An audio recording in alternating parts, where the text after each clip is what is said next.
ప్రకటించడం ద్వారా రాజకీయ పబ్బం గడుపుకోవాలనుకునేటువంటి పార్టీలకు బీఆర్ఎస్ పార్టీ పేరు వింటేనే వాళ్లకు ఒక రకమైనటువంటి గందరగోళ భయానకమైనటువంటి పరిస్థితులు ఉన్నాయి. కాబట్టి దీన్ని మనం ఖచ్చితంగా ఈ రెండు పార్టీలు కూడా బీఆర్ఎస్ పార్టీ ఉంటే పుట్టగతులు ఉండవనేటువంటి భయంతో ఆందోళనలతో మాట్లాడుతున్నటువంటి మాటలు.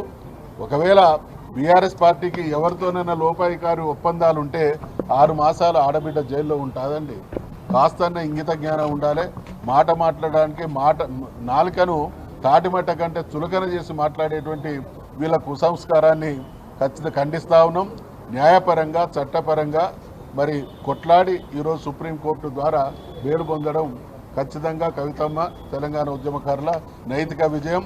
వీళ్ళ నోళ్ళకి ఇప్పటికైనా మరి మూతపడితే తాళాలు వేసుకుంటే మంచిది.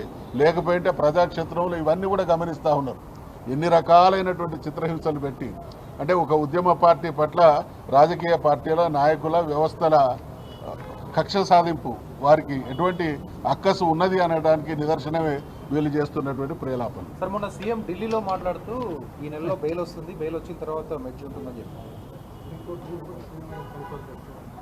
ఆయన అంటే ముఖ్యమంత్రి గారి విషయంలో మేము మాట్లాడేప్పుడు మా స్థాయిని కూడా దృష్టిలో పెట్టుకొని మాట్లాడాలి.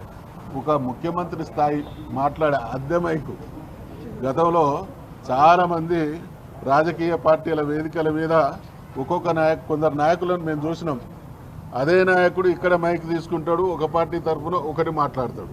అదే నాయకుడు ఇంకొక పార్టీ మీటింగ్ పెడితే ఆ పార్టీ మీటింగ్లో ఇంకొక రకంగా మాట్లాడతాడు. అంటే ఒక మెచ్యూర్డ్ పాలిటీషియన్, ఒక బాధ్యతాయుతమైనటువంటి ముఖ్యమంత్రి స్థాయి మాట్లాడేటువంటి మాటలు ఈ రకంగా ఉంటే దాన్ని దేవుడు కూడా క్షమించడు. ఆయన స్థాయిని పెంచుకోవాలి, ఆయన మెచ్యూరిటీ లెవెల్ పెరగాలి, తెలంగాణకు ఆయన ద్వారా మంచి జరగాలని ఆశాభావాన్ని వ్యక్తం చేస్తున్నాం తప్ప ఆయనలాగా దిగజారిన మాటలు మాట్లాడడానికి. కేసీఆర్ కేంద్రంలో మంత్రి పదవి వస్తుంది, కేటీఆర్ కూడా సెంట్రల్ మినిస్టర్ అవుతాడు, ఇవన్నీ మేము ముందే ఊహించామని చెప్పి స్పష్టంగా చెప్పాడు ఆయన. వీళ్ళందరూ గతంలో మేము చూసేది శాసనసభ ముందు చిలక జోస్యాలు చెప్పేవాళ్ళు.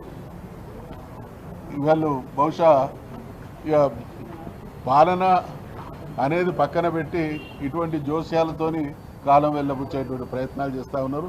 అన్నిటికీ కాలమే నిర్ణయం చేస్తుంది.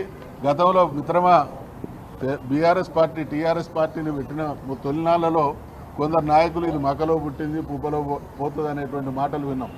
అదే ఇంకొక నాయకుడు గతంలో ముఖ్యమంత్రిగా ఉన్నటువంటి వ్యక్తి తెలంగాణ వస్తే కరెంట్ ఎక్కడి నుంచి వస్తాయి, మీ వైర్ల మీద బట్టలు ఆరేసుకోవాలని వస్తుంది. వీళ్ళందరూ ఏమైపోయిందో, వీళ్ళందరి చరిత్రలు ఏమైనా మనం చూస్తూ ఉన్నాం.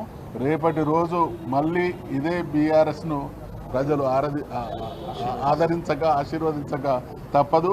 వీళ్ళందరి రాజకీయ చరిత్రలు భూస్థాపితంగా కూడా తప్పదు.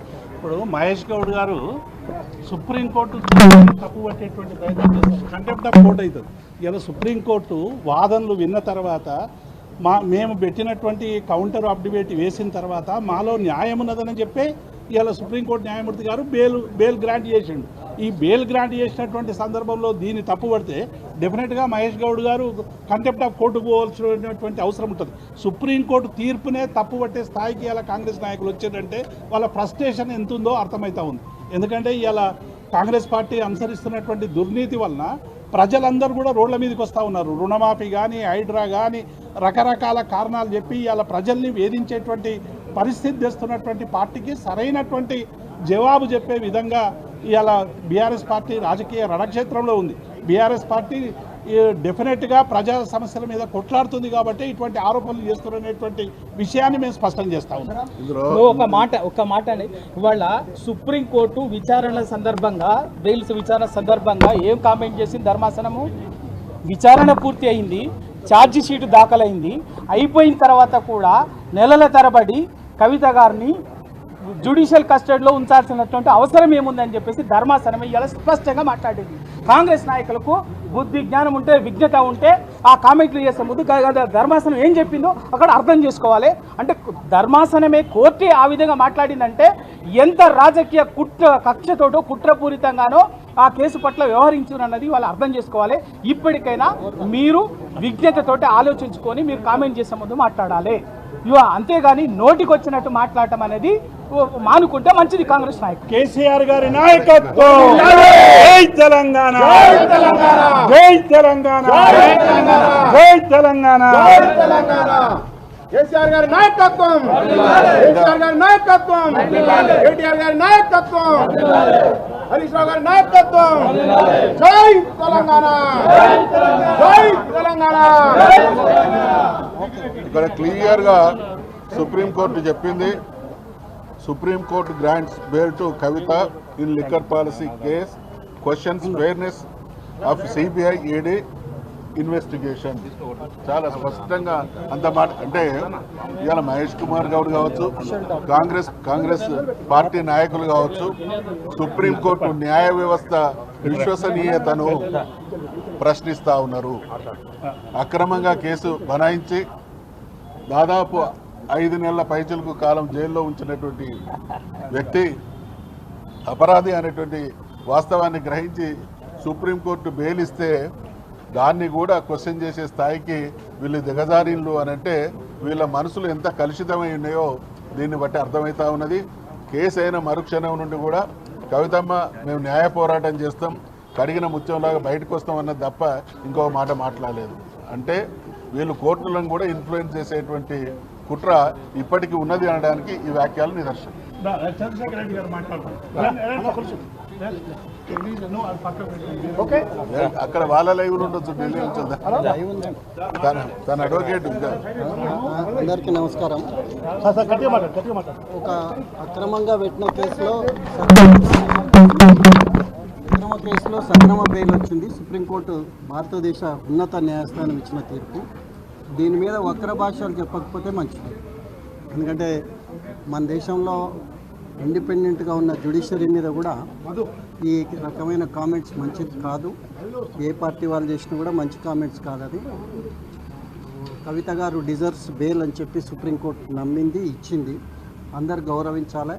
మరి ఈ సందర్భంగా కవిత గారికి బెయిల్ వచ్చినందుకు మేమందరం సంతోషాన్ని వ్యక్తం చేస్తున్నాం. తుది తీర్పు కూడా ఇదే మాదిరి ఉంటుందని ఆశిస్తున్నాం, నమ్ముతున్నాం.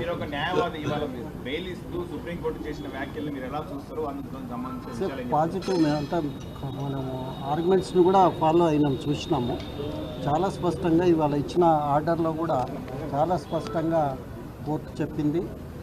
దీంట్లో ఛార్జ్షీట్ వేయబడింది, విచారణ పూర్తయింది, ఆమెను జైల్లో ఉంచడం భావ్యం కాదని సుప్రీంకోర్టు భావించిందనేది కూడా లైవ్లో మనము డిబేట్ను చూసినాం. ఆర్గ్యుమెంట్స్ను సుప్రీంకోర్టు ఆర్గ్యుమెంట్స్ను కూడా చూసినాం.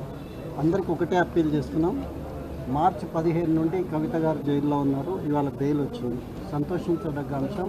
దీనికి వక్ర భాషలు వద్దు అని చెప్పి రాజకీయ పార్టీలకు విజ్ఞప్తి చేస్తున్నాం. జై తెలంగాణ.